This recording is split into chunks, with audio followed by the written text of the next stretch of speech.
सुप्रभात। विज्ञान की इस कक्षा में आपका फिर से स्वागत है। पिछले क्लास में हम लोगों ने अवतल दर्पण एवं उत्तल दर्पण में प्रतिबिंब के निर्माण के कुछ नियम पढ़े थे। आज आइए उन नियमों की मदद से प्रतिबिंब अवतल दर्पण एवं उत्तल दर्पण में किस प्रकार बनेंगे उसे समझने का प्रयास करते हैं। सबसे पहले आते हैं अवतल दर्पण में प्रतिबिंब किस प्रकार बनेंगे। अवतल दर्पण में प्रतिबिंब बनने के कुल 6 स्थितियां हैं। उन 6 स्थितियों को एक एक करके समझने का प्रयास करते हैं। पहली स्थिति यह है कि जब वस्तु को फोकस और पोल के बीच में रखा जाता है तब प्रतिबिंब किस प्रकार बनता है। AB एक वस्तु है जिसे फोकस और पोल के बीच में रखा गया है। हम लोगों ने नियम पढ़ा था कि जब कोई प्रकाश की किरण मुख्य अक्ष के समांतर दर्पण पर पड़ती है तो वह परावर्तित होकर फोकस से गुजरती है। यहाँ भी इसी चीज़ को दिखाया गया है। वस्तु से एक प्रकाश की किरण दर्पण पर पड़ी जो मुख्य अक्ष के समांतर है, वह परावर्तन के पश्चात फोकस से गुजर रही है। एक और नियम पढ़े थे कि जब प्रकाश की किरण पोल पर पड़ती है तो मुख्य अक्ष के साथ जितना कोण बनाती है उतना ही कोण बनाते हुए वह परावर्तित होती है। यहाँ भी इन दोनों कोण को समान बना करके परावर्तित किया गया है। अब ये दोनों परावर्तित किरणें तो फैल रही हैं, मतलब कहीं मिलेंगी नहीं जाकर के। इसका मतलब ये हुआ कि ये दोनों प्रकाश की किरणें कहीं ना कहीं मिल करके आ रही हैं। तो इन दोनों प्रकाश की किरणों को जब आगे बढ़ाया जाता है तो इस स्थान पर मिली हुई प्रतीत होती हैं। इसका मतलब यह हुआ कि वस्तु का प्रतिबिंब इस स्थान पर बन रहा है। तो जब प्रकाश की किरणें मिली हुई प्रतीत हो रही हैं तब जो प्रतिबिंब बनता है वह आभासी या काल्पनिक होता है। अतः यह प्रतिबिंब जो बना है काल्पनिक है और काल्पनिक प्रतिबिंब हमेशा सीधा बनता है। आप देख रहे हैं यह प्रतिबिंब सीधा बना हुआ है। इस प्रतिबिंब के और क्या क्या गुण हैं। प्रतिबिंब दर्पण के पीछे बना हुआ है। काल्पनिक प्रतिबिंब यूं ही दर्पण के पीछे ही बनता है। और प्रतिबिंब वस्तु से बड़ा बना हुआ है। इसका मतलब यह हुआ कि जब वस्तु को फोकस और पोल के बीच में रखा जाता है तो प्रतिबिंब काल्पनिक एवं सीधा बनता है, दर्पण के पीछे बनता है एवं वस्तु से बड़ा बनता है। यही कारण है कि जो दांत के डॉक्टर होते हैं, कान, नाक और गले के जो डॉक्टर होते हैं, वो इन छोटे अंगों को देखने के लिए अवतल दर्पण का प्रयोग करते हैं ताकि इनमें जो समस्याएं हैं उसे बड़ा आकार में देखा जा सके। अब आते हैं दूसरी स्थिति पर, जब वस्तु को मुख्य फोकस पर रखा जाता है। जब वस्तु मुख्य फोकस पर है तब प्रतिबिंब किस प्रकार बनेगा, आइए समझते हैं।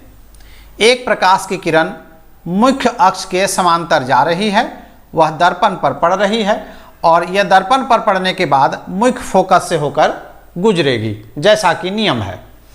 जब प्रकाश की किरण पोल पर पड़ती है तो वह मुख्य अक्ष के दोनों ओर समान कोण बनाते हुए परावर्तित होती है। अब इन दोनों परावर्तित किरणों को देखें। ये दोनों परावर्तित किरणें समांतर हैं, अतः ये परावर्तित किरणें अनंत दूरी पर जाकर के मिलेंगी।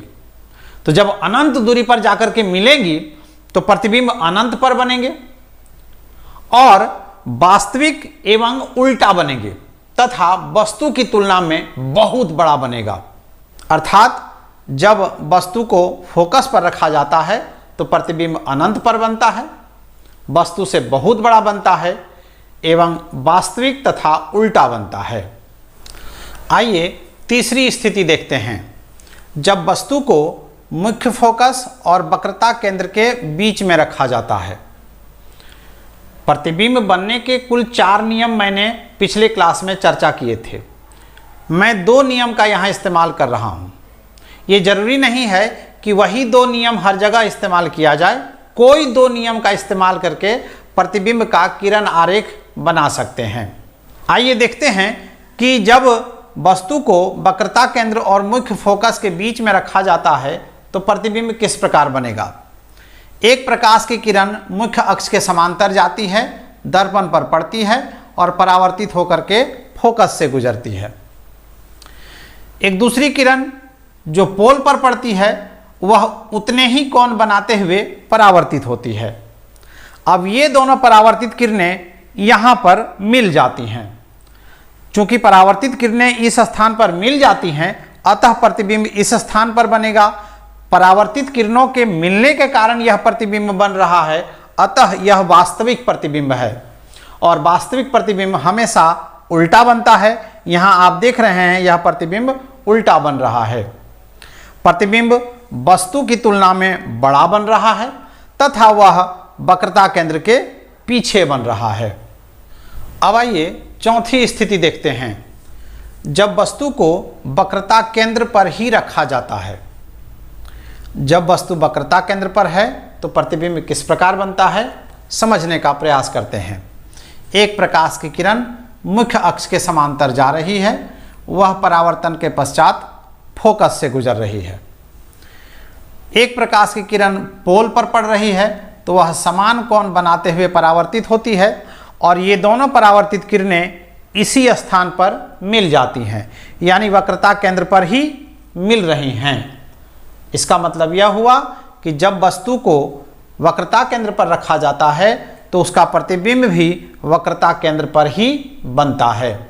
और प्रतिबिंब का आकार भी देख रहे हैं, जितनी बड़ी वस्तु है उतने ही बड़ा प्रतिबिंब है, यानी प्रतिबिंब वस्तु के समान बनता है तथा वास्तविक एवं उल्टा बनता है, चूंकि परावर्तित किरणें आपस में मिल रही हैं।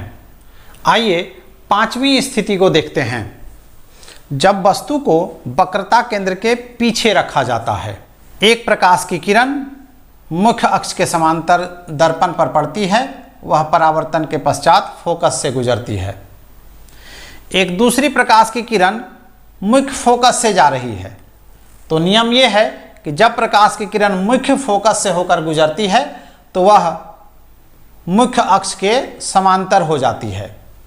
अब ये दोनों परावर्तित किरणें इस स्थान पर मिल रही हैं, अर्थात प्रतिबिंब इस स्थान पर बन रहा है, यानी वक्रता केंद्र और मुख्य फोकस के बीच में प्रतिबिंब बन रहा है। अर्थात जब वस्तु को वक्रता केंद्र के पीछे रखा जाता है तो प्रतिबिंब वक्रता केंद्र और मुख्य फोकस के बीच में बनता है।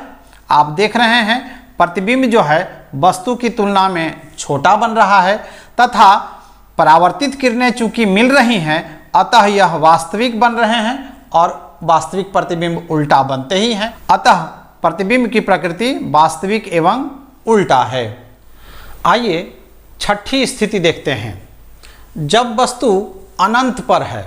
अनंत पर कौन सी वस्तुएं हैं? जैसे सूर्य हैं, चंद्रमा हैं, तारे हैं, ये अनंत दूरी पर हैं। तो अनंत दूरी पर जब कोई वस्तु है तो अवतल दर्पण किस प्रकार का प्रतिबिंब बनाता है? तो ये जानना यहाँ जरूरी है कि अनंत पर जो वस्तुएं होती हैं वहाँ से जो प्रकाश की किरणें आती हैं वो सभी समांतर होती हैं। तो एक प्रकाश की किरण पोल पर पड़ती है। तो पोल पर पड़ने के बाद आप जानते हैं कि मुख्य अक्ष के दोनों ओर समान कोण बनाते हुए वह परावर्तित होती है। एक और प्रकाश की किरण जो मुख्य फोकस से गुजरती है वह मुख्य अक्ष के समांतर हो जाती है। अब ये दो परावर्तित किरणें इस स्थान पर मिल रही हैं और वह स्थान क्या है? मुख्य फोकस है। यानी जब वस्तु अनंत दूरी पर स्थित होती है तो उसका प्रतिबिंब मुख्य फोकस पर बनता है और वस्तु की तुलना में वह बहुत छोटा होता है। और चूंकि परावर्तित किरणें इस स्थान पर मिल रही हैं, अतः प्रतिबिंब वास्तविक एवं उल्टा बनता है। अब आइए देखते हैं कि उत्तल दर्पण में प्रतिबिंब किस प्रकार बनता है। यह एक उत्तल दर्पण है और इसके सामने एक वस्तु को रखा गया है। तो नियमानुसार एक प्रकाश की किरण मुख्य अक्ष के समांतर दर्पण पर पड़ती है और उत्तल दर्पण में मुख्य अक्ष के समांतर जो किरण पड़ती है वह इस प्रकार परावर्तित होती है कि लगती है कि वह मुख्य फोकस से आ रही है।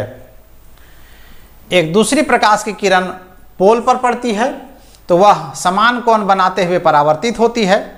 अब यह परावर्तित किरण और यह परावर्तित किरण ये तो फैल गई, मतलब मिलेंगी नहीं। इसका मतलब यह हुआ कि ये दोनों प्रकाश की किरणें कहीं न कहीं मिली हुई हैं। तो आगे बढ़ाने पर ये किरणें इस स्थान पर मिली हुई प्रतीत हो रही हैं। अतः प्रतिबिंब इस स्थान पर बनेगा, मतलब प्रतिबिंब पोल और फोकस के बीच में बनेगा। चूंकि परावर्तित किरणें लगती हैं कि वहां पर मिली हुई हैं, अतः प्रतिबिंब काल्पनिक बनेंगे और काल्पनिक प्रतिबिंब हमेशा सीधा बनते हैं। तो प्रतिबिंब का प्रकृति है काल्पनिक एवं सीधा। और आप देख रहे हैं प्रतिबिंब जो है वस्तु से छोटा बन रहा है, यानी उत्तल दर्पण में किसी वस्तु का प्रतिबिंब पोल और फोकस के बीच में बनता है, काल्पनिक एवं सीधा बनता है तथा वस्तु से छोटा बनता है। एक और स्थिति यहाँ पर देखिए, स्थिति वही है लेकिन वस्तु को दूर कर दिया गया है। तो जब वस्तु इसकी तुलना में अधिक दूरी पर है तो आप प्रतिबिंब को देखिए, इसकी तुलना में यहाँ और छोटा प्रतिबिंब बना है और प्रतिबिंब फोकस के काफ़ी नज़दीक है। इसमें जितनी दूरी पर है फोकस से, उससे कहीं कम दूरी पर यहाँ प्रतिबिंब दिखाई पड़ रहा है। अतः वस्तु जितनी अधिक दूरी पर होगा प्रतिबिंब उतना छोटा बनेगा और मुख्य फोकस के और करीब होगा।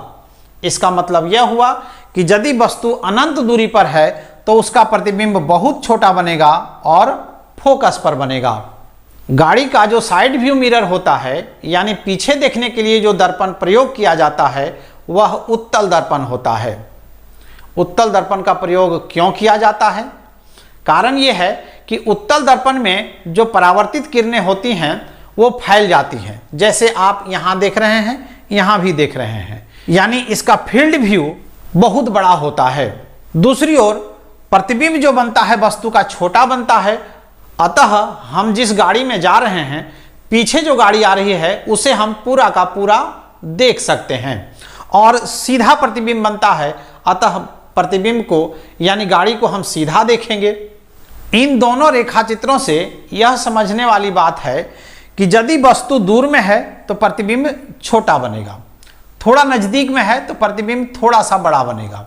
इसका मतलब आप जिस गाड़ी में जा रहे हैं और पीछे आने वाली गाड़ी का प्रतिबिंब यदि बड़ा हो रहा है, इसका मतलब पीछे से जो गाड़ी आ रही है उसकी रफ्तार अधिक है, उसे निश्चित रूप से हमें साइड दे देना चाहिए और उसे आगे बढ़ने का मौका देना चाहिए। लेकिन यदि प्रतिबिंब धीरे धीरे छोटा हो रहा है, इसका मतलब आपकी रफ्तार अधिक है, वो गाड़ी आपको ओवरटेक नहीं कर सकती है। तो इस प्रकार हम लोगों ने अवतल दर्पण एवं उत्तल दर्पण में किस प्रकार से प्रतिबिंब बनते हैं इसे समझा। उम्मीद है आपको प्रतिबिंब बनाने की समझ आ गई होगी। आप इसे बनाने का अभ्यास करें और समझें कि प्रतिबिंब कब वास्तविक बनते हैं और कब काल्पनिक बनते हैं। बहुत बहुत धन्यवाद।